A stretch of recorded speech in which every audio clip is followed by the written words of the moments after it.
Hello everyone, a very good evening to all. Welcome to Physicam Academy.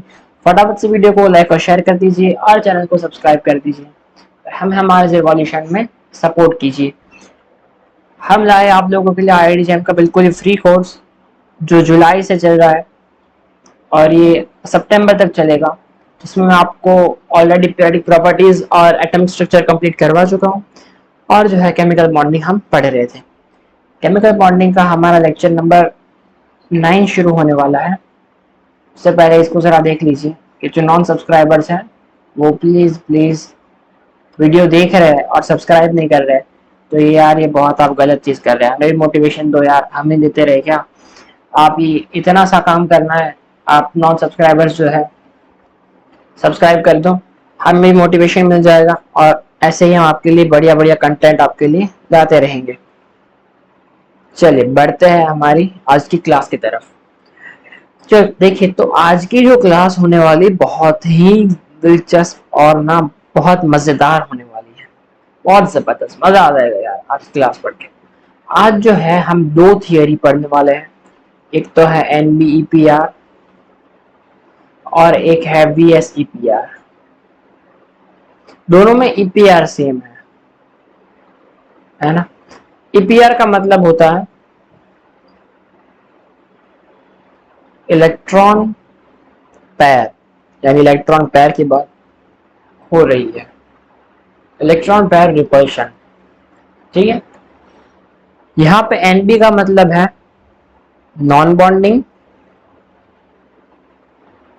और VS का मतलब है valence shell. लेकिन इससे पता ही चल रहा है हमें कि एट द एंड ना ये रिपल्शन शो कर रही है। दोनों थियरी जो है, इन दोनों थियरी में ना कुछ रिपल्शन की बात हो रही है। ठीक है, लास्ट लेक्चर को जरा देख लेते हैं, फिर उसके बाद जो है हमारा आज का लेक्चर बहुत ही जबरदस्त होने वाला है, उसकी ओर थोड़ा बढ़ते हैं। ठीक है, तो फटाफट से रेडी हो जाए एज यूजुअल, पेन और कॉपी लेके बैठ जाए और पानी की बोतल भी एक साथ में ले लीजिएगा, ताकि क्या है कि डिस्टर्बेंस बीच में ना हो। तो शुरू करते हैं आज हमारा रिवीजन। पहले रिवीजन में हमने लास्ट क्लास में क्या किया था? लास्ट क्लास में हमने किया था किस तरह से हमने जो है हाइब्रिडाइजेशन हम पढ़ रहे थे ना। हाइब्रिडाइजेशन में हमने किस तरह ये सारे नॉन आइडियल मिक्सिंग के बारे में पढ़ा था ना। नॉन आइडियल मिक्सिंग कैसे होता है, किस तरह से होता है। ठीक है, तो हाइब्रिडाइजेशन हम पढ़ रहे थे, उसमें हमने नॉन आइडियल मिक्सिंग के बारे में पढ़ा था कि नॉन आइडियल मिक्सिंग होता क्यों है, किस लिए होता है, नॉन आइडियल मिक्सिंग होने की क्या ऐसी वजह है। ऐसे तो होना चाहिए सब आइडियल मिक्सिंग ही होना चाहिए। फिर ऑर्बिटल के हाइब्रिडाइजेशन के बारे में पढ़ा था। जो ऑर्बिटल मिक्स करते हैं वो होता है एटम का हाइब्रिडाइजेशन। फिर वो जो ऑर्बिटल्स बने हैं उनके अंदर जितना उसका कैरेक्टर है ना, जिस जिस ऑर्बिटल्स का, ठीक है, वो उसका बनाता है ऑर्बिटल हाइब्रिडाइजेशन। तो उसके बारे में हमने पढ़ा था कि किस तरह से फिर उनके बीच में जो इक्वली डिस्ट्रीब्यूशन होता है S और P कैरेक्टर का, तो सभी जो है सेम लेवल के होते हैं। ठीक है, फिर उसके बाद अगर S कैरेक्टर बढ़ जाता है तो एक जो ऑर्बिटल में S कैरेक्टर बढ़ा है वो नीचे चला आता है, S की ओर चला आता है। ठीक है, और बाकियों में जो है उसमें थोड़ा थोड़ा उसका असर पड़ता है, थोड़ा थोड़ा वो देते हैं, उसको एस कैरेक्टर उसका बढ़ा देते हैं और उसको थोड़ा नीचे भेज देते हैं। क्यों भेजते हैं? क्योंकि वो नॉन बॉन्डिंग लोन पेयर था, वो खामखा हाइब्रिडाइज होके ना वो हायर लेवल में चला गया था। अब उसको स्टेबिलिटी चाहिए थी। ये वाला फैक्टर क्या था पता है आपको? ठीक है, जब भी बॉन्डिंग होती है ना, दो तरह के factor, reaction mechanism, bonding, GOC, जो कुछ भी बोले, ठीक है, दो तरह के फैक्टर होते हैं। एक होता है स्टेरिक फैक्टर और एक होता है इलेक्ट्रॉनिक फैक्टर। अब ये जो दो फैक्टर है ना, ठीक है, यहाँ तक तो हम पढ़े थे और पूरा हमने जो हाइब्रिडाइजेशन जो था वो हमने कंप्लीट कर लिया था। आइडियल भी देख लिया था, नॉन आइडियल भी देख लिया था किस तरह से होता है। उसके बाद जब बॉन्ड बनते हैं ना, उनमें दो और थियरीज छोटी छोटी दी गई थी। एक तो है non bonding electron pair repulsion theory और एक है valence shell electron pair repulsion theory. दोनों ही रिपल्शन के बारे में डिस्कस कर रही थी। अब किस तरह से वो रिपल्शन के बारे में बताते हैं, ठीक है, वो हम आगे पढ़ेंगे। लास्ट क्लास में हमने एक और चीज भी हमने देखी थी कि किस तरह से अगर लोन पेयर आता है ना, अगर लोन पेयर वो रख रहा है कोई भी मॉलिक्यूल, तो पक्का उसमें नॉन नॉन आइडियल हाइब्रिडाइजेशन होगा, आइडियलिटी वो लूज कर देगा, क्योंकि लोन पेयर को चाहिए क्या, स्टेबिलिटी, उसको एस कैरेक्टर ज्यादा चाहिए। क्लास में हमने पॉइंट्स भी लिखे थे ना कुछ, ठीक है, तो वो सारे उसी के बारे में डिस्कस कर रहे थे। चलिए तो शुरू करते हैं आज की हमारी अगली क्लास के बारे में, अगली क्लास शुरू करते हैं, जिसमें हम सबसे पहले पढ़ेंगे एनबीईपीआर थियरी। ठीक है, इस क्लास में हम एनबीईपीआर थियरी के बारे में पढ़ने वाले हैं। बहुत ही छोटी सी और प्यारी सी थियरी है, ठीक है, ये भी रिपल्शन के बारे में आइडिया देती है। हम एक मॉलिक्यूल ले लेते हैं, देखिए एक मॉलिक्यूल ऑक्सीजन ले लेते हैं, इसके ऊपर क्या होता है, 2 लोन पेयर होते हैं, और यहाँ पे होता है उसके 3 हाइड्रोजन, और यहाँ पे हम मान लेते हैं फ्लोरीन, इसके पास क्या होता है, ठीक है। देखिए ऐसा हम मॉलिक्यूल जो है उसको हम एज्यूम कर लेते हैं, ऐसा मॉलिक्यूल हम अभी थियरी को समझने के लिए हम उसका एग्जांपल ले रहे हैं, ठीक है, ये क्या एक एग्जांपल है। देखिए अब क्या होगा, इसमें क्या होगा कि इसके जो यहाँ देखिए यहाँ पे जो कार्बन जुड़ा हुआ है ना, इसके साथ 3 और हाइड्रोजन जुड़े जुड़े हुए हैं। देखिए सबसे पहले ना इजीली आराम से इसको समझिए, पहले तो ऑक्सीजन सेंट्रल एटम है, उसके जो साइड एटम है, ठीक है, ये तो मैक्सिमम डिस्टेंस पे ही अरेंज होंगे, जिनके बीच में रिपल्शन ना हो, उस तरह से ये जो बॉन्डिंग होगी वो अरेंज होगी। अब यहाँ पे जो रिपल्शन जो है मिनिमम है, यानी अब रिपल्शन नहीं लग रहा है, मतलब बहुत मिनिमम लग रहा है, ठीक है, मैक्सिमम वो स्टेबल हो चुके हैं। लेकिन अब जो कार्बन है, ठीक है, कार्बन यहाँ पे जुड़ा हुआ है और यहाँ पे फ्लोरीन जो जुड़ा हुआ है, इनके साथ, इनके बीच में कार्बन के साथ देखो ये लगे हैं यहाँ पे हाइड्रोजन, हाइड्रोजन हाइड्रोजन, यहाँ पे इलेक्ट्रॉन पेयर है और फ्लोरीन के पास लोन पेयर है। तो जब जब यहाँ पे ऑक्सीजन के साथ अपने इनके जो साइड एटम जो होते हैं ना, इनके जो साइड एटम होते हैं, ये क्या है, ये साइड ग्रुप है, साइड ग्रुप है, और ये क्या है, साइड एटम है।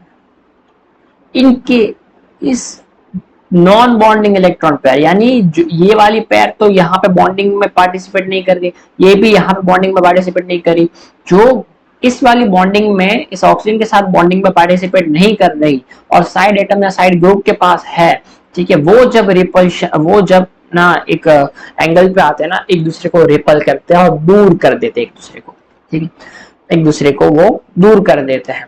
तो ये थियरी बस ये कहना चाह रही है। अब जैसे कि मान लो अगली स्लाइड में मैं आपको समझाता हूँ, यहाँ पे क्या होगा कि एनबीईपीआर जो है रिपल्शन जो है वो लगने लगेगा, बढ़ेगा, और बॉन्ड एंगल जो है वो भी इनका इंक्रीज हो जाएगा। बीच में जो बॉन्ड एंगल जो है वो मान लो कि वो आइडियल हाइब्रिडाइजेशन था, तो 109.28 डिग्री जो उनका एंगल होता है, तो वहां से वो थोड़ा ऐसा इंक्रीज होने की कोशिश कर लेता है, ठीक है। अब जो हम लोग जो देखते हैं हाइब्रिडाइजेशन के बीच में जो एंगल होता है, वो सभी के सभी उसके फैक्टर्स को मिला के एट द एंड रिजल्ट मिलता है, उसको देखते हैं। जितने भी रिपल्शन थियरी है हाइब्रिडाइजेशन की वजह से या फिर जो कुछ भी होता है, सबको मिला के उसके बाद आखिर में हमें जो रिजल्ट मिलता है ना उस मॉलिक्यूल का, वो फाइनल बॉन्ड एंगल होता है, ठीक है। अभी हम पर्टिकुलर एक थियरी के बारे में डिस्कस कर रहे हैं, तो कौन कौन सी थियरी के ऊपर से इसको जस्टिफाई किया जा सकता है कि इसका बॉन्ड एंगल कितना होता है।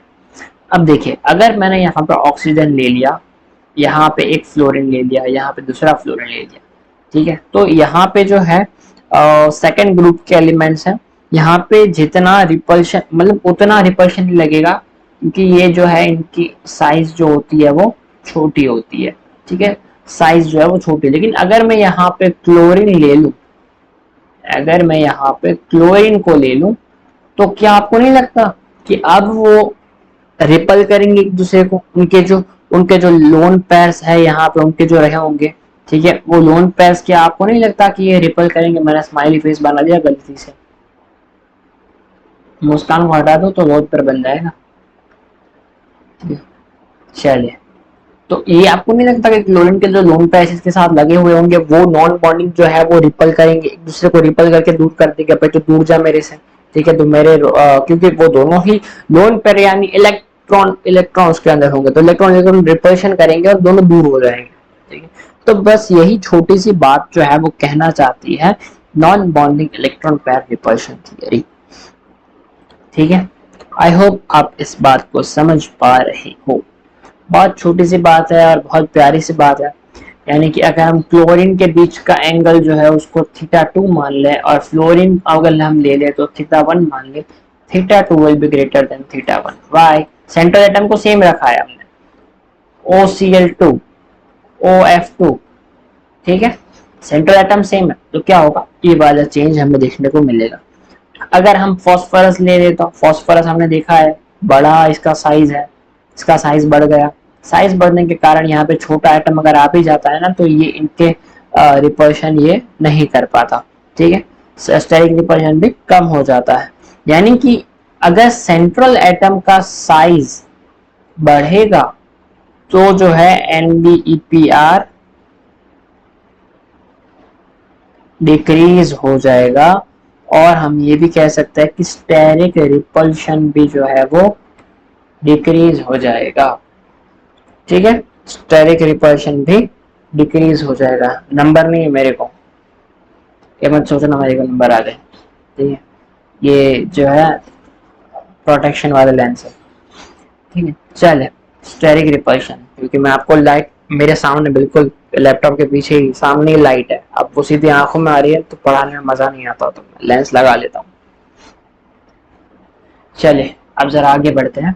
तो ये जो होता है अगर साइज सेंट्रल एटम का बढ़ जाता है तो इसकी वजह से non bonding electron pair repulsion भी जो लगने होते हैं ना वो भी कम हो जाते हैं, और ऑब्वियसली जब साइज बढ़ जाएगा तो एटम का एंगल भी बढ़ जाएगा, ठीक है। तो स्टेरिक रिपल्शन भी जो लगना होता है जिसकी वजह से हाइब्रिडाइजेशन पूरा आया, ठीक है, तो वो भी कम हो जाता है, ठीक है। छोटी सी बात थी।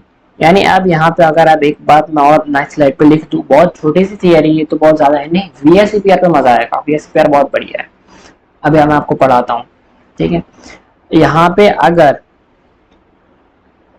हाइड्रोजन या फ्लोरीन हो और यहाँ पे भी अगर हाइड्रोजन या फ्लोरीन या फिर कोई भी सेकंड पीरियड का एलिमेंट हो, इसका साइज तो छोटा होता है, ठीक है। तो तब ये जो है ना इनके बीच में इलेक्ट्रॉन पेयर, ठीक है, तो इनके बीच में ना ये वाले जो ये इलेक्ट्रॉन पेयर होते हैं, ठीक है। लेकिन यहाँ पे जो साइड एटम जो होते हैं ना जिनके बीच में NBEPR लगता है, तो सेकेंड पीरियड के एलिमेंट जो होते हैं बहुत छोटे होते हैं, और हाइब्रिडाइजेशन से वो पहले स्टेरिकली तो स्टेबल हो जाते हैं, फिर NBEPR जो होता है उनमें बहुत ही नेग्लिजिबल लगता है। स्टेरिकली तो वो स्टेबल हो गए, और NBEPR जो होता है जिनके इनके लोन पेयर और वगैरह से लगने वाले, तो वो जो होता है वो नेग्लिजिबल हो जाता है, ठीक है। नेग्लिजिबल बहुत छोटा सा लगता है, ठीक है। पर हाँ अगर ये जो एलिमेंट्स है, ठीक है, ये जो एलिमेंट है अगर ये बहुत क्लोज आ गए ना तो तब वो NBEPR लगाना शुरू कर देंगे, ठीक है। तब वो NBEPR वो भी लगाना शुरू कर देंगे। आई होप ये छोटी छोटी बात है मैं आपको जरा समझा रहा हूँ। आई होप आपको ये सारी बातें समझ में आ रही होंगी, ठीक है। बहुत ज्यादा ऐसी कोई बातें है नहीं, सिंपल सिंपल सी बात है, पढ़ते चलेंगे, ठीक है।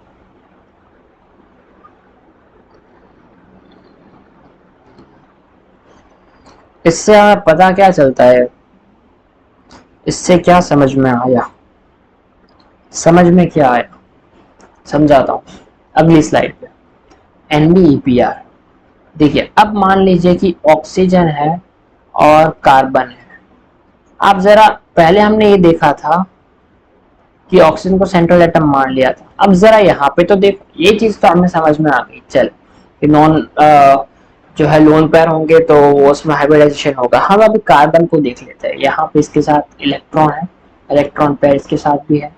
कार्बन जो है ये बीच में इनके ये जो है ये बॉन्ड है, ठीक है। इस बॉन्ड को देख लो, इसको साइड ग्रुप मान लो,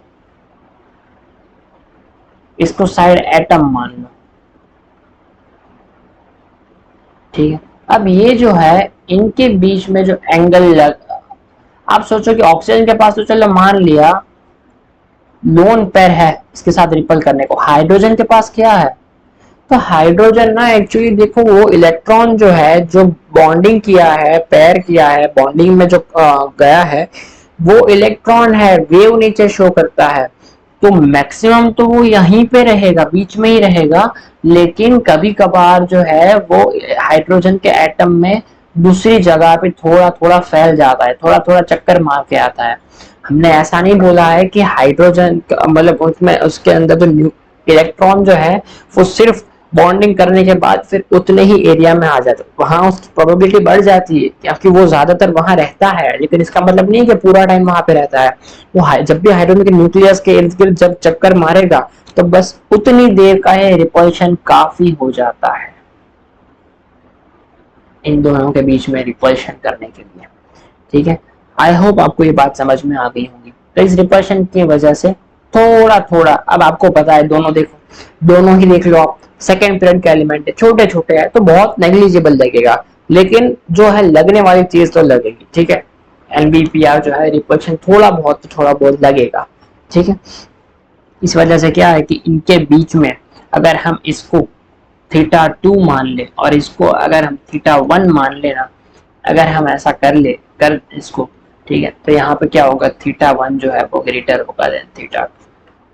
ठीक है, आई होप आपको ये बात समझ में आ गई होगी। सिंपल सी बात है, छोटी छोटी बात है, ज्यादा कोई ऐसी बात है नहीं इसमें। ठीक, तो समझने वाली सिर्फ छोटी छोटी चीजें हैं, तो समझ समझ के ना थोड़ा आगे बढ़ जाएंगे। एनबीपीआर बहुत कॉमन सी थियरी है, आसान सी है, बहुत आसान थियरी है, इसमें कुछ ज्यादा है नहीं। और हाँ, बीएससीपीआर थोड़ी है, उसमें बॉन्ड एंगल का बढ़ जाता है थोड़ा डिस्कशन, तो उसको जरा हम इसके बाद में देखते हैं। पहले आप ये सब नोट कर ले फटाफट से, फिर आगे शुरू करते हैं, आगे की थोड़ी कहानियां पढ़ते हैं, साथ साथ में नोट करते जाए बस। इससे क्या पता चला, कार्बन के पास तो क्या था, कार्बन के पास तो कोई लोन पेयर था नहीं। ठीक, बस एक साइड ग्रुप जो था वो डिफरेंट था। ठीक है, यानी क्या समझ में आया कि साइड एटम और साइड ग्रुप भी अगर डिफरेंट हो जाता है ना, अगर ये भी अगर अलग हो जाता है, तो हाइब्रिडाइजेशन नॉन आइडियलिटी की तरफ चली जाती है, नॉन आइडियल हो जाती है। कितनी बढ़िया बात है यार।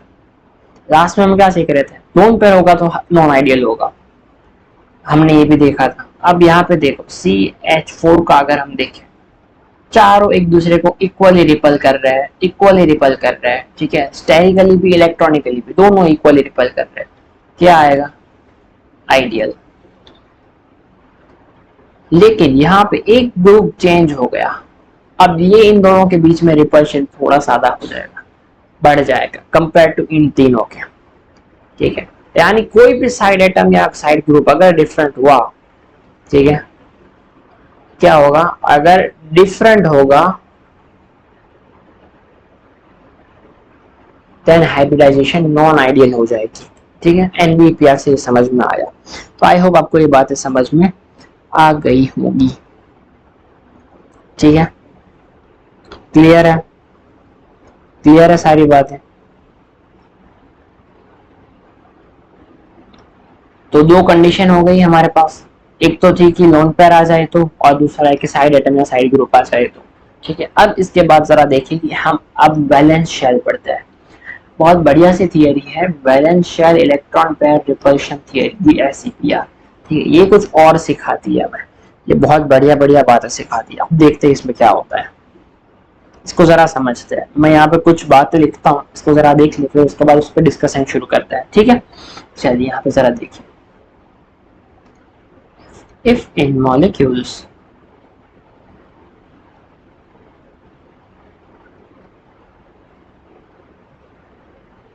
इसके बारे में छोटी छोटी बात है, साथ में लिखते जाए फटाफट से, और जो है इसको हम लिखने के बाद मैं आपको समझा देता हूँ। ठीक है,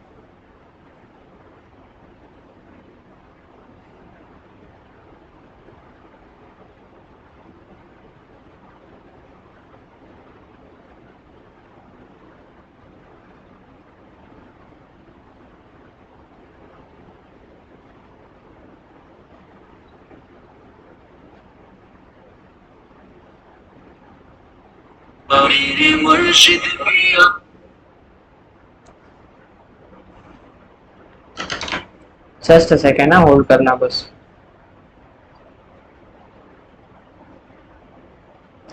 होल्ड कर। हेलो, क्लास में है जो क्लास रेकॉर्ड કરી રહ્યું યાર હેજ તો આય ને ખરેખર ચા તો રાત પઈ વરની યાર 7:30 થી વરનો આમ તો હાલ ને એટલે આમ તો ક્લાસ પર એટલે ફોન કરે ટાણા આય ને ક્લાસ રેકોર્ડ કરી રહ્યું યાર પછી આમ તો તરત ફોન કરે હાલ ને ક્લાસ ખાલી 4 વાગે અડધી કલાક હાલ ને 3:30 થી આઈને અડધી કલાક ફોન કરો પૂરો કઈ કામ થયા છે તો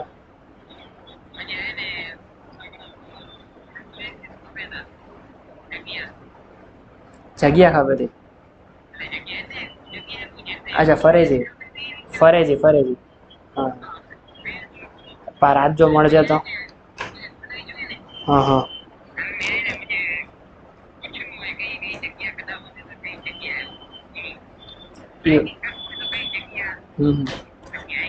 मुझे बात सुन आ उकरो जातो आईने मुझे 4 बजे बीजो क्लास आए तो आम तो टाइम लगनो रात जो करते तो नहीं हाले नहीं थी एडो એટલે ન કરતો તો કે નાનું છે હા ને રાત જો તો કે રાત જો અરે તો કે રાત જો તું જોનો એટલી વાર સુધી આ તો કરાવી દે રાત જો ફ્રી અહીં એટલે આ તો કે ચોક્કસ ફોન કરાવો ને તો તારે વિડિયો ના રહી જા તો જ્યારે વાત કરાતો ને YouTube में अपना वीडियो रिकॉर्ड करेला यार देखा था सॉरी को फॉर द इनकन्वीनियंस यार थोड़ा अर्जेंट कॉल था ना वरना मैं नहीं उठाता थोड़ा सा अरे यार नहीं नहीं क्या हो रहा है no no I don't want to exit थोड़ा अर्जेंट कॉल था वरना मैं नहीं उठाता पक्का वरना ऐसी कोई बात होती तो मैं कॉल नहीं उठाता सॉरी सॉरी यार sorry guys for the inconvenience चले यार अपनी मैं ना साइलेंट ही कर देता हूँ किसी का कॉल उठाना ही नहीं है देखना ही नहीं है अगर देखूंगा तो कॉल उठाना पड़ेगा ना देखना ही नहीं है मेरे को क्लास के वक्त क्लास चले कहाँ था मैं क्या लिख रहा था मॉलिक्यूल हैव सेम कैरेक्टरिस्टिक्स एक सेकंड बस नोट्स मेरा डाउनलोड हो रहा है चले कंप्लीट कर लेते हैं अपनी बात देखिए क्या होता है molecule have same characteristics central atom on similar sized मैंने वो ऑन किया कि नहीं किया आवाज आ रही है अच्छा फिर ठीक है चल similar size elements as central atom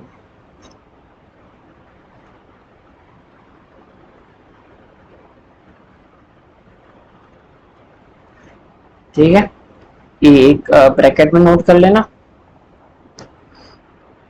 रहने दो ब्रैकेट यहाँ पे ओवर मत करो एक और बात लिखा देता हूँ मैं यहाँ पे लिखना साथ साथ में as well as molecule have same side atoms on similar sized side atom ठीक है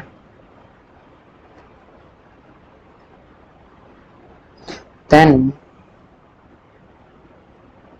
ठीक इतने सी बात लिख लो फटाफट से आई होप साथ में लिखते गए तो फिर हो गया होगा लिखना तो मैं इसको समझा देता हूँ जरा आपको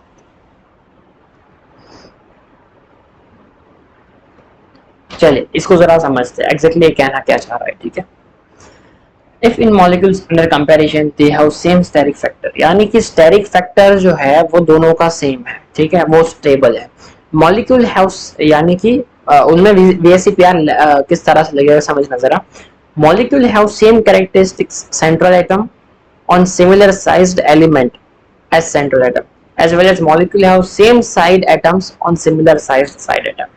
अब जरा इसको आगे देखते हैं, मैं आपको इसको समझाने के लिए अगली स्लाइड ले लेता हूं। पहले देखिए जरा, अब इसको किस तरह से अपने समझेंगे, इसको जरा देखिए। मान लो कि यहाँ पे ऑक्सीजन है और यहाँ पे हाइड्रोजन है, ठीक है। इसको जरा डिटेल में समझते हैं अच्छे से, बहुत ही प्यारी थियरी है। हमें ये समझ में आया है, हमें इतने सी बात हमें ये पक्का पता है कि जो लोन पेयर होता है ना, लोन पेयर और बॉन्ड पेयर, इन दोनों के बीच में भी रिपल्शन होने लगते हैं, ठीक है।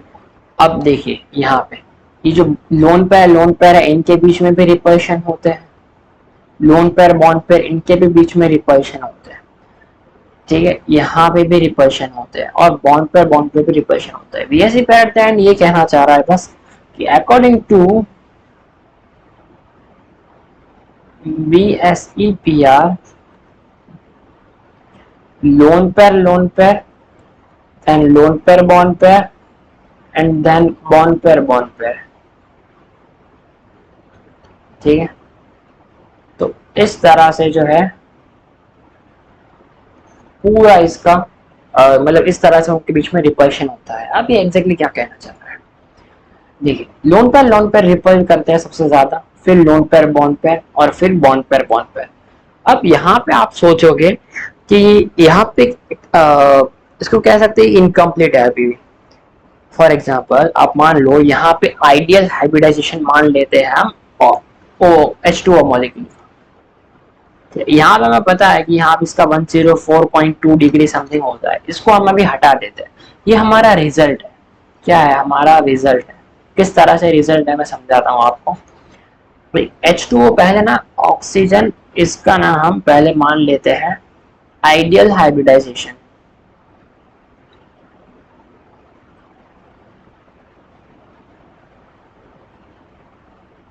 ठीक है। इस तरह से जो इनके बीच में आइडियली हाइब्रिडाइजेशन होता है, ठीक है। इन सभी के बीच में जो एंगल जो है ना वो 109.28 डिग्री। अब देखिए जरा, इसको ना हम यहाँ पे अकॉर्डिंग टू VSEPR इसको ना हम पॉइंट चार्ज मानते हैं, इसको हम क्या करते हैं पॉइंट चार्ज मानते हैं, यानी वो एक जगह पे रुका हुआ है चार्ज, ठीक है। अब ये जो चार्ज है आप जरा इसको सोचिए कि ये कहना ही चाह रहे हैं कि इनके बीच में जो है रिपल्शन सबसे ज्यादा लगेगा, ठीक है, और इनके बीच में भी रिपल्शन लगेगा, यानी सिर्फ अच्छा जबकि इनके बीच में जब रिपल्शन लगता है ना तो ये जो दोनों लोन पेयर है वो ऐसे जाते हैं, ठीक है। फिर यहाँ पे हाइड्रोजन है, इसके करीब करीब जब जाता है ना तो बॉन्ड पेयर और लोन पेयर ये दोनों भी रिपल करते हैं, तो ये भी रिपल करने लगता है, तो फिर वो ऐसे फिर ऊपर वापस आता है, ठीक है। फिर जब वो बहुत अंदर चला जाएगा नीचे के दो हाइड्रोजन, ठीक है, तो ये भी करीब करीब आएंगे तो बॉन्ड पेयर भी रिपल्शन करेंगे, तो ये वापस से ये भी खोलेगा। तो यानी कि सबसे ज्यादा रिपल्शन कौन करता है, लोन पेयर सबसे ज्यादा रिपल्शन करने वाले हैं। तो इन दोनों की रिपल्शन सबसे ज्यादा है और इनके बीच में कम है और इनके बीच में बिल्कुल भी कम है। तो जब ये दोनों रिपल करेंगे तो ये जो है इनके बीच में एंगल बढ़ जाएगा और इनके बीच में जो है एंगल थोड़ा कम हो जाएगा और इनके बीच में बिल्कुल ही सबसे ज्यादा एंगल कम इनके बीच में होगा, ठीक है, क्योंकि सबसे कम रिपल ये करेंगे तो इन दोनों के रिपल्शन को वो झेलते जाएंगे, ठीक है। फिर जब तक झेलेंगे तब तक ठीक है, फिर ये जो रिपल्शन करेंगे ना इसकी वजह से जब इनके बीच में जो बॉन्ड एंगल जो है वो धीरे धीरे कम होके 104.2 डिग्री इतना एंगल हो जाएगा। इस एंगल पे अगर हम देखें ना तो ऑल रिपल्शन आर इक्वल, ठीक है। रिपल्शन कब लगता है, जब आइडियली हाइब्रिडाइजेशन जब बनता है, ठीक है, स्टेरिकली वो हो जाता है, स्टेरिकली स्टेबल हो जाता है। लेकिन जैसे कि मैंने बताया था कि दो फैक्टर होते हैं, एक स्टेरिक फैक्टर होता है, एक इलेक्ट्रॉनिक फैक्टर होता है। तो स्टेरिकली सबसे पहले वो स्टेबल हो जाएगा, फिर 109.28 डिग्री जब वो आएगा हाइब्रिडाइजेशन तो ये जो रिपल्शन है उसको यहाँ पे धकेलता जाएगा, दोनों दूर होते जाएंगे, तब तक दूर होंगे जब तक कि वो हो सकते हैं, ठीक है। फिर इनके रिपल्शन की बारी आ जाएगी, तब तक वो दूर होते रहेंगे। यानी ये तीनों रिपल्शन इक्विलिब्रियम में जब ना मतलब इक्वल ना हो जाए उतने तक ये जो है ये दोनों जो है धकेलते जाएंगे। इसकी वजह से इसका बॉन्ड एंगल जो होता है लोन पेयर और जो बॉन्ड पेयर है वो कम हो जाएगा। सबसे ज्यादा बॉन्ड एंगल किसके बीच में बढ़ेगा? दोनों लोन पेयर के बीच में। फिर उससे कम एंगल बढ़ेगा किसके बीच में? लोन पेयर और बॉन्ड पेयर के बीच में। और फिर उससे भी कम फिर उससे कम क्या, उससे तो कम होगा हाइड्रोजन और हाइड्रोजन दोनों बॉन्ड पेयर के बीच में, उन दोनों के रिपल्शन की वजह से इनके बीच में एंगल कम होगा। कब तक कम होगा? जब तक जो तीनों रिपल्शन है वो इक्वल ना हो जाए। जब इक्वल हो जाएंगे तो वो हो जाएगा सबसे स्टेबल स्टेट उनके बीच का। ठीक है, तो और जो ये हमें दिखता है ना, ये होता है फाइनल बॉन्ड एंगल, हम देखते हैं। और इसकी वजह से नॉन आइडियलिटी आ जाती है बॉन्ड एंगल में। ठीक है, तो ये जो है हम तो रिजल्ट है इसको हम देखते हैं, लेकिन एक्चुअली में क्या होता है, बनता यही है। लेकिन VSEPR की वजह से वैलेंस शेल, इसके ये क्या है, इसके वैलेंस शेल वाले इलेक्ट्रॉन पेयर ही सारी, तो इनके रिपल्शन की वजह से भी इनकी आइडियलिटी जो है वो चेंज हो जाती है। और जो लोन पेयर होते हैं वो ज्यादा स्टेबल के करीब आ जाते हैं, एस करेक्टर ज्यादा ले लेते हैं, वो स्टेबल हो जाते हैं। ठीक है, ये सारी बातें होती हैं इनके बीच में। अब ये वाला जो ऑर्डर जो है ना, ये थोड़ा सा गलत है, इसको मैं अच्छे से कर देता हूँ। मान लो कि यहाँ पे C सिंगल बॉन्ड C है, क्या होगा? 2 एटम्स, सॉरी यार, 2 ऑर्बिटल है और 2 इलेक्ट्रॉन है। यानी इलेक्ट्रॉन की डेंसिटी किस तरह से होगी? 1 पर ऑर्बिटल। अगर C डबल बॉन्ड C करे तो यहाँ पे कितना? 4 इलेक्ट्रॉन आ जाएंगे। तो यहाँ पे जो है 2 ऑर्बिटल के बीच में 4 इलेक्ट्रॉन आ जाएंगे, यानी 2 पर ऑर्बिटल आ जाएंगे।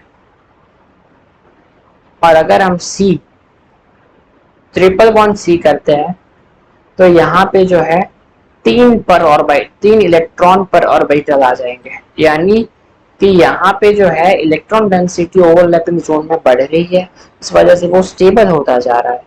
तो अब आप जरा सोचिए कि जब ये जो वैलेंस शेल का जो इलेक्ट्रॉन पेयर यहाँ पे जो शेयर हुआ है, जो बॉन्डिंग में पार्टिसिपेट किया है, इनके बीच में ओवरलैपिंग जोन में अगर इलेक्ट्रॉन डेंसिटी बढ़ी तो क्या ये भी उस पर फर्क नहीं करेगा? ठीक है, यानी कि क्या ये इस पे कोई इफेक्ट नहीं डालेगा? तो इफेक्ट ये पड़ता है कि अगर अगर C ट्रिपल बॉन्ड C है तो ये तो है तो बॉन्ड पेयर ही है, तो बॉन्ड पेयर। ठीक है ना, ये लोन पेयर तो है नहीं, है तो बॉन्ड पेयर। तो एग्जैक्टली ये जो है 3 इलेक्ट्रॉन पे जब आ जाता है ना, आप जरा देखिए इसको, और C डबल बॉन्ड C है, ये 2 इलेक्ट्रॉन पे होता है। लोन पेयर होता है वो भी 2 इलेक्ट्रॉन होता है। लोन पेयर आपको पता ही है कि लोन पेयर होता है वो भी यहाँ पे 2 इलेक्ट्रॉन ही तो होता है। और जो है C double bond C bond pair है उसमें भी 2 इलेक्ट्रॉन है।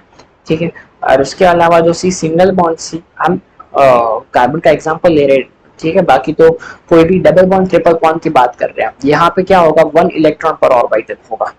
ठीक है, ये भी एक ऑर्बिटल की बात है। लोन पर भी तो एक ही न्यूक्लियस की बात कर रहे हैं। ठीक है, लोन पर में भी, और यहाँ पे भी हम 3 इलेक्ट्रॉन पर न्यूक्लियस की बात कर रहे हैं। ठीक है, तो इसको जरा समझिए, और यहाँ पे 1 इलेक्ट्रॉन होता है। तो एक्चुअल में VSEPR का जो है वो ऑर्डर क्या आता है? यहाँ पे 3 इलेक्ट्रॉन पर न्यूक्लियस है, तो इसका जो है जो ट्रिपल बॉन्ड है इसका रिपल्शन सबसे ज्यादा हो जाएगा। ये बातें ना बहुत ही इंपॉर्टेंट है। ठीक है, आप शायद पहली बार ऐसी VSEPR पढ़ रहे हो, मुझे नहीं पता, लेकिन मैं आपको बेस्ट से बेस्ट समझाने की कोशिश कर रहा हूँ। ठीक है, अब जरा इसको देखिए, ट्रिपल बॉन्ड है। ठीक है, ट्रिपल बॉन्ड सबसे ज्यादा रिपल करेगा, फिर उसके बाद लोन पेयर आएगा। यहाँ पे दोनों के पास 2 इलेक्ट्रॉन पर न्यूक्लियस है, लेकिन लोन पेयर क्यों आया? लोन पेयर इस वजह, यार, लोन पेयर इस वजह से आया है क्योंकि लोन पेयर जो होता है ना, हमें पता है ना कि हाइब्रिडाइजेशन के वक्त वो जो है वो करीब आ जाता है न्यूक्लियस के, और उसमें परसेंटेज एस कैरेक्टर ज्यादा होता है। ठीक है, तो वो न्यूक्लियस के ज्यादा करीब होता है, और न्यूक्लियस के ज्यादा करीब होने के कारण रीजन की वजह से वो रिपल्शन भी ज्यादा लगाता है दूसरे बॉन्ड पेयर को। ठीक है, दूसरे इलेक्ट्रॉन पेयर्स को रिपल्शन भी वो ज्यादा लगाने लगता है।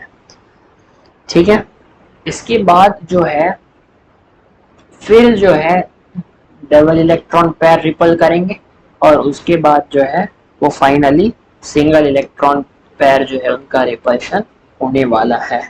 ठीक है, तो आई होप आपको ये बात समझ में आ गई होगी। अच्छा, ये ऑर्डर जो है ना ये गलत नहीं है, ये वाला ऑर्डर जो हमने लिखा था ना ये गलत नहीं है, लेकिन ये सिर्फ किसके लिए है पता है? सिर्फ सिर्फ टू और डबल और सिंगल इलेक्ट्रॉन, डबल और सिंगल बॉन्ड वाले जो बॉन्ड पेयर होते हैं ना सिर्फ उनके लिए है। अगर डबल और सिंगल बॉन्ड वाले बॉन्ड पेयर रहे तो लोन पेयर रिपल्शन तो ज्यादा होगा, फिर लोन पेयर बॉन्ड पेयर और फिर बॉन्ड पेयर। ठीक है, बाकी अगर जो ट्रिपल बॉन्ड आ गया तो उसका तो रिपल्शन सबसे ज्यादा होने वाला है। ठीक है, तो आई होप आपको ये सारी बातें समझ में आ गई होंगी। ठीक है, बहुत ही इजी और आसान सी बातें हैं, तो आपको समझ में आ गई होंगी, बहुत ही आसान सी बातें है। ठीक है, चलिए बढ़ते हैं हमारे अगले थोड़े इसमें थोड़ी आगे चर्चा करते हैं, टॉपिक तो कंप्लीट नहीं हुआ है ये। अब यहाँ पे देखिए बहुत ही जबरदस्त बात है जो VSEPR ने बताई है। एक और बात देखें, लेकिन अकॉर्डिंग टू VSEPR, अब जरा इसको भी देखें कि VSEPR ये क्या है? इलेक्ट्रॉन रिपल्शन आर क्या है? डिस्टेंस डिपेंडेंट होते हैं। क्या होता है? ये जो चीजें होती है ना, ये इलेक्ट्रॉन रिपल्शन वाली ये सारी चीजें जो होती है डिस्टेंस डिपेंडेंट होती है। ठीक है, अगर मान लो जैसे कि मैंने आपको NBPR में समझाया था ना कि अगर वो ऑलरेडी रिपल कर करके वो एंगल उसका बढ़ा चुका है, वो स्टेबल हो चुका है, तो उसके बाद वो रिपल नहीं करेगा। यानी कि मैंने जैसे कि VSEPR में भी आपको समझाया, मैंने अभी आपको थोड़ी देर पहले, कि अगर valence shell electron pair repulsion theory की भी हम बात करते हैं, यहाँ पे एंगल जो है ये बढ़ा देता है अपना और ये एंगल कम कर लेता है। यहाँ पे क्या होता है, जब वो नॉन आइडियल हो जाता है और एंगल कम कर लेता है अपना, तो यहाँ पे उनके सारे रिपल्शन जो होते हैं वो इक्वल हो जाते हैं। यानी वो इतने डिस्टेंस पे है कि अब जो है उनमें रिपल्शन नहीं लगेगा। ठीक है, अब रिपल्शन नहीं लगेगा। तो एग्जैक्टली VSEPR वही कहना चाह रही है कि ये मैंने आपको अभी समझाते इससे पहले ये आपकी एग्जांपल में, वो यही कह रही है कि रिपल्शन जो लगेगा ना वो डिस्टेंस डिपेंडेंट होगा। अगर डिस्टेंस कम होगा तो लगेगा, अगर उतना स्टेबल हो चुका है तो फिर और नहीं लगेगा उसमें भाई। ठीक है, तो यह बात जो थी आपको समझ में आ गई होगी। ठीक है, if distance between the negative charges are same, ठीक है, then magnitude of repulsion will depend on type of pair of electron. ठीक है, VSEPR रिपल्शन जो होता है order valid only if we consider a molecule to be ideally hybridized. अगर हम molecule को आइडियली हाइब्रिडाइज मानते हैं, ये आइडियली हाइब्रिडाइज मॉलिक्यूल है। ठीक है, अगर मॉलिक्यूल आइडियली हाइब्रिडाइज है तो इसी में VSEPR लगेगी। ठीक है, क्योंकि जब वो नॉन आइडियल हो जाती है तो नॉन आइडियल किस वजह से होती है? वो मैक्सिमम अपना इलेक्ट्रॉनिक फैक्टर को स्टेबल करने के लिए नॉन आइडियल होती है ना। ठीक है, तो ये VSEPR ये इलेक्ट्रॉन पेयर रिपल्शन सारे लगते हैं तो उस वक्त वो नॉन आइडियल हो जाती है, एंगल कम हो जाता है, बढ़ जाता है, जो भी होता है। ठीक है, तो अब वो मैक्सिमम स्टेबल है। ठीक है, उसमें रिपल्शन अब हो नहीं रहा है। ठीक है, तो अब रिपल्शन नहीं हो रहा है तो उनके बीच में डिस्टेंस बढ़ गया है, तो आप वो क्यों रिपल करेंगे भाई? ठीक है, रिपल कर रहे थे तभी तो उन्होंने नॉन आइडियलिटी आ गई। अब जब डिस्टेंस बढ़ गया है, ठीक है, और एंगल कम हो गए हैं, तो अब तो उसके बीच में रिपल्शन लगने वाला है नहीं, डिस्टेंस अब काफी है उनके बीच में। तो ये सारी बातें जो थी वो VSEPR के बारे में समझने वाली थी।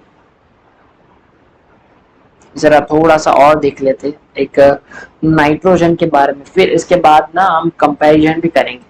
ठीक है, अगर आपको पूछ ले बता दो किसका बॉन्ड एंगल ज्यादा, तो कंपैरिजन भी हमें करना आना चाहिए, इसके बारे में सीख लेंगे।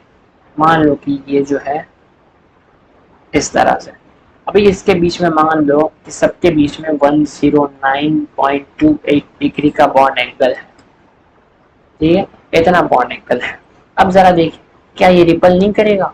अब VSEPR कब लगाएंगे? आइडियली हाइब्रिडाइज्ड है और लोन पेयर बॉन्ड पेयर और इन सब के बीच में रिपल्शन हो रहा है, तो ये क्या करेगा? यहाँ पे रिपल करेगा, यहाँ पे रिपल करेगा।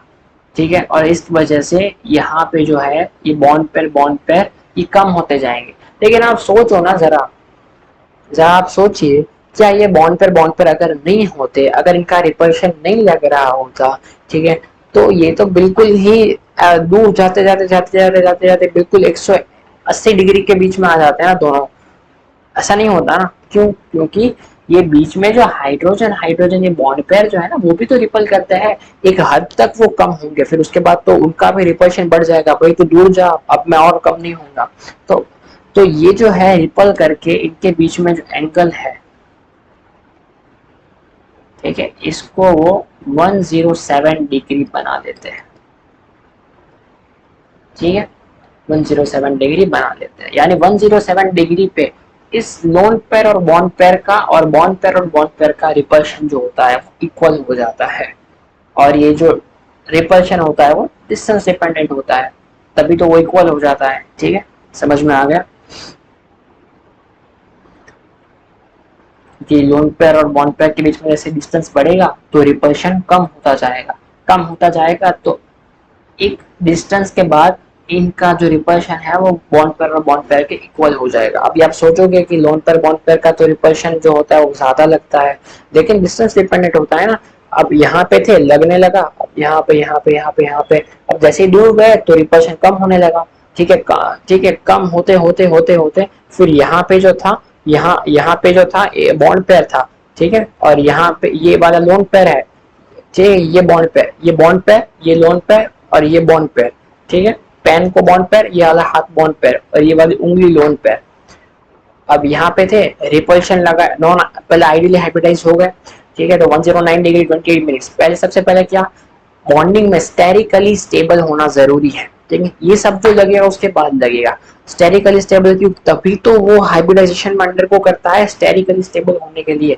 ये तो उसके बाद की सारी बातें आती है, इलेक्ट्रॉनिक स्टेबिलिटी के लिए होता है सारी। ठीक है, क्या होता है देखिए, यहाँ पे आइडियली हाइब्रिडाइज हो गया। अब क्या होगा, ये रिपल्शन लगेगा, इस वजह से कम होगा कम होगा कम होगा, डिस्टेंस इन दोनों के बीच में बढ़ेगा। ठीक है, बढ़ेगा। अब ये बढ़ने की वजह से अब डिस्टेंस बढ़ा तो रिपल्शन कम हो गया। तो एक हद के बाद ये बॉन्ड पेयर, ये बॉन्ड पेयर और ये बॉन्ड पेयर, इन दोनों के बीच का जो रिपल्शन है वो ये लोन पेयर और ये बॉन्ड पेयर के बीच का रिपल्शन जितना ही हो जाएगा, तब वो जाके वो रिपल्शन देना स्टॉप कर देगा और वो स्टेबल मॉलिक्यूल हो जाएगा। और फिर जो बॉन्ड का एंगल जो होता है वो फाइनल हमें मॉलिक्यूल में दिखता है 107 डिग्री। ये होता है नॉन आइडियलिटी, इसकी वजह से भी आ जाती है। इस तरह से नॉन आइडियलिटी इनके बीच में आती है। आई होप आपको ये बातें समझ में आ गई होंगी। ठीक है, समझ में आ गया। ऐसे ही ऑक्सीजन का तो मैंने आपको समझा दिया एग्जाम्पल। इससे हमें क्या समझ में आ रहा है?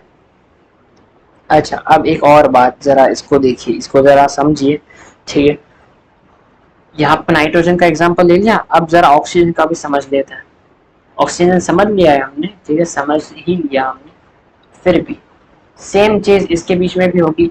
ये ऑक्सीजन जो होगा यहाँ पे 109.28 डिग्री था, यहाँ पे 104.2 डिग्री हो जाएगा। ठीक है, ठीक है, समझ में आ गया, सिंपल सी बात है। तो ये ऑक्सीजन के केस में भी ऐसा ही हो जाता है बिल्कुल। यहाँ पे आप जरा देखिए कि इन दोनों केस में साइड एटम जो है ना वो सेम है, और सेंट्रल एटम जो है ना वो भी, इसको फर्स्ट केस मान लेते हैं, इसको सेकंड केस मान लेते हैं, दोनों ही ऑलमोस्ट इक्वल है। साइड सेंट्रल एटम का साइज भी जो है ना वो ऑलमोस्ट इक्वल है। साइज की बात कर रहे हैं, ठीक है, यहाँ पे साइज की बात कर रहे हैं, तो ऑलमोस्ट इक्वल है, क्योंकि दोनों ही जो है वो सेकेंड पीरियड के एलिमेंट है। ठीक है, तो इन दोनों के बीच में कंपैरिजन हो जाती है। ठीक है, इन साइज। अब जैसे ही नंबर ऑफ लोन पेयर अगर बढ़ेंगे यहाँ पे, ठीक है, जब इन दोनों का, दोनों सेंट्रल एटम का साइज अगर ऑलमोस्ट इक्वल है, तो यहाँ पे जैसे ही नंबर ऑफ लोन पेयर बढ़ेंगे, इनके बीच का बॉन्ड एंगल भी बढ़ जाएगा। ठीक है, किन के बीच का? लोन पेयर और लोन पेयर के बीच का। इस वजह से बॉन्ड पेयर के बीच का एंगल, बॉन्ड एंगल यानी मॉलिक्यूल का बॉन्ड एंगल जो होता है वो कम हो जाएगा। ठीक है, आई होप आपको ये बात समझ में आ गई होगी। अगर मान लीजिए कि जो साइड एटम जो है यहाँ पे हम मान लेते हैं एक तो OH और एक है OCl। साइड एटम डिफरेंट हो गए तो यहाँ पे जो है डिफरेंट साइज की वजह से VSEPR जो है वो नहीं बता पाएगा। NBEPR और स्टेरिक रिपल्शन, अरे सॉरी, स्टेरिक रिपल्शन जो होता है इस वजह से इन यहाँ पे अगर आप कैलकुलेट करोगे, देखो यहाँ पे क्या है, दोनों का साइड एटम जो है वो डिफरेंट है। तो Cl का साइज बड़ा है इस वजह, और हाइड्रोजन का छोटा है, ठीक है। तो इस वजह से Cl का साइज बड़ा है, ठीक है। Cl का साइज जो होगा वो बड़ा होगा। आप जरा सोचिए कि ये VSEPR यहाँ लगेगा, ठीक है।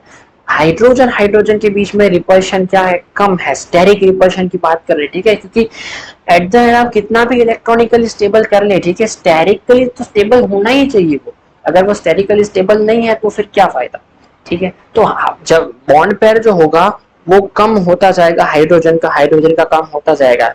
कब तक होगा, जब तक ये हाइड्रोजन हाइड्रोजन जो है इनके दोनों के जो इलेक्ट्रॉन है रिपल्शन ना कर ले, ठीक है। तो यहाँ पे भी ऐसा ही होना चाहिए, ये वाले बॉन्ड पेयर में भी ऐसा ही होना चाहिए, ठीक है। यहाँ पे भी इलेक्ट्रॉन कौन से ऐसे है कि वो नहीं होगा, ठीक है। यहाँ पे भी इलेक्ट्रॉन ऐसे ही है, ठीक है। तो यहाँ पे भी ऐसा होना चाहिए। और ऐसे तो हम देखें तो जितने भी लोन पेयर वाले हैं उन सब में सेम एंगल आना चाहिए, लेकिन ऐसा नहीं होता। क्यों? क्योंकि स्टेरिक फैक्टर आ जाता है। हाइड्रोजन का जो है वो करीब ज्यादा आ पाएंगे, ठीक है। लेकिन क्लोरीन जो है वो तो इतने जो बड़े बड़े मॉलिक्यूल्स हैं, ठीक है, वो तो थोड़े ही करीब आएंगे, उससे ज्यादा वो करीब नहीं आ पाएंगे। क्या होगा, या फिर ऐसा भी हो सकता है कि उनके बीच का एंगल और बढ़ जाए, ठीक है। तो ऐसा भी हो सकता है। तो इसको जरा आप ये चीज को आप समझ सकते हैं कि यहाँ पे जो है स्टेरिकली स्टेबिलिटी जो है प्राइमरी कंडीशन है, इसीलिए हाइब्रिडाइजेशन होता है। तो स्टेरिकली जो है क्लोरीन नजदीक आएंगे तो वो अनस्टेबल हो जाएगा, तो θ2 का जो बॉन्ड एंगल होगा वो ग्रेटर होगा देन θ1। तो ऐसे ही अगर जो सेंट्रल एटम का साइज बड़ा हो, ठीक है, तो अगर सेंट्रल एटम का साइज बड़ा हो और यहाँ पे साइज इसका छोटा हो, तो आप जरा सोचिए ना, यहाँ के जो एंगल है और यहाँ के जो एंगल है, क्या ये स्टेरिकली ज्यादा रिपल नहीं करेंगे कंपेयर टू इसमें, ठीक है। ये हमने चीज अपना ड्रैगोस कंपाउंड में भी देखी थी। यानी अगर अगर एक बात और यहाँ पे जरा आप सोच लीजिए और लिख लीजिए, इसको जरा नोट कर लीजिए आप। मैं यहाँ पे एक आखिरी बात लिखा देता हूँ, ठीक है, फिर अगली क्लास में हम इसको और चर्चा करेंगे, ठीक है। कुछ पॉइंट्स में यहाँ पे लिखा देता हूँ, उसके बाद जो है हम बॉन्ड एंगल को कंपेयर करना अगली क्लास में सीखेंगे, ठीक है। बॉन्ड एंगल को कैसे कंपेयर करेंगे, यहाँ पे आप जरा देख लीजिए। अगर साइड सेंट्रल एटम अगर सेम है ना, ठीक है, और साइड एटम डिफरेंट है, तो अब यहाँ पे क्या लगेगा, स्टेरिक फैक्टर लग सकता है। इस वजह से इनका बॉन्ड एंगल जो होगा वो डिपेंड करेगा। और अगर साइड एटम, अगर जो सेंट्रल एटम जो है वही डिफरेंट हो जाएंगे ना, तो जिसमें सेंट्रल एटम यहाँ पे क्या होगा, साइज डिपेंडेंट हो जाएगा। जिस भी सेंट्रल एटम का साइज बड़ा होगा ना, उसके बॉन्ड पेयर के एंगल जो होंगे वो बड़े होंगे, ठीक है। हाँ, लेकिन यहाँ पे जो है उन दोनों के बीच में जो है साइड एटम जो होंगे वो थोड़े सेम होने चाहिए, ठीक है, ऑलमोस्ट सिमिलर होने चाहिए। तो ये कुछ बातें थी मुझे आपको बतानी थी VSEPR के बारे में। आगे की बात हम अगली क्लास में करेंगे थोड़ा। अब जो है इस चीज को रिवाइज करेंगे और फिर आगे थोड़ा VSEPR इस चीज को सारे रिवाइज कर लेना, क्योंकि बॉन्ड एंगल के बीच में पूछ लेता है कि बताओ किसका बॉन्ड एंगल ज्यादा है किसका कम है, ठीक है। तो इसके बारे में हम चर्चा करेंगे अपनी अगली क्लास में। अगली क्लास में इसको भी जरा रिवाइज कर लेंगे और सारी चीजें जो नेक्स्ट क्लास में पढ़ाऊंगा उन सबको मिक्स करके हम उनके बॉन्ड एंगल निकालना सीख लेंगे। फिर उसके बाद धीरे धीरे हम आगे बढ़ते जाएंगे ज्योमेट्री और शेप की तरफ, और धीरे धीरे अपना बॉन्डिंग पूरा हम कंप्लीट कर लेंगे, ठीक है। तो ऐसे ही बने रहे मेरे साथ और पढ़ते रहे केमिकल बॉन्डिंग। आज का लेक्चर बहुत इंपॉर्टेंट था, VSEPR को अच्छे से सीख लेना, यहाँ से बॉन्ड एंगल के क्वेश्चन आ सकते हैं, ठीक है। तो ये जो भी चीजें मैंने आपको पढ़ाई इसको जरा ध्यान से सीख के और इसको नोट्स बना के इसका रिवीजन कर लेना, ठीक है। रिवीजन कर लेना, रिवाइज करना जरूरी है। फिर मिलते हैं अपने नेक्स्ट क्लास में, ठीक है। आज एनर्जी थोड़ी लो लग रही है तो ज्यादा क्लास नहीं ले रहा हूँ मैं, यहाँ पे मैं थोड़ा स्टॉप कर रहा हूँ। और जो है स्टॉप करना भी जरूरी है, क्योंकि फिर आने वाली क्लास काफी लंबी हो जाएगी, फिर अगर मैंने सब चीज़ें जो फिर कनेक्ट नहीं हो पाएगा, ठीक है, आप रिलेट करना आपके लिए भी मुश्किल हो जाएगा, ठीक है। मैं तो करा दूंगा आपको रिलेट, लेकिन आपको जो है वो कवर करना शायद मुश्किल हो जाए। अपने आराम से पढ़ेंगे, सही पढ़ेंगे, ठीक है, और ज़्यादा ज़्यादा स्मूथ बना के पढ़ेंगे, ज़्यादा फास्ट नहीं जाना हमें, और प्रॉपर टाइम पे हम सिलेबस भी कंप्लीट कर देंगे। तो आने वाला क्लास जो होगा उसमें मुझे कुछ क्वेश्चंस भी आपको बॉर्ड एंगल के ऊपर कराना है कंपैरिजन के, तो वो सब मैं एक क्लास में कवर कर सकूं, इसलिए मैं यहाँ पे इसको ज़रा रोक रहा हूँ, ठीक है। तो क्या है कि वो भी मैं आपको साथ में पूरा कवर करा दूंगा, BSc जो होगा अगली क्लास में कंप्लीट हो जाएगा। तो मिलते हैं हमारी अगली क्लास में, तब तक good night, take care and ख्याल रखिएगा अपना, और see you later in the next class.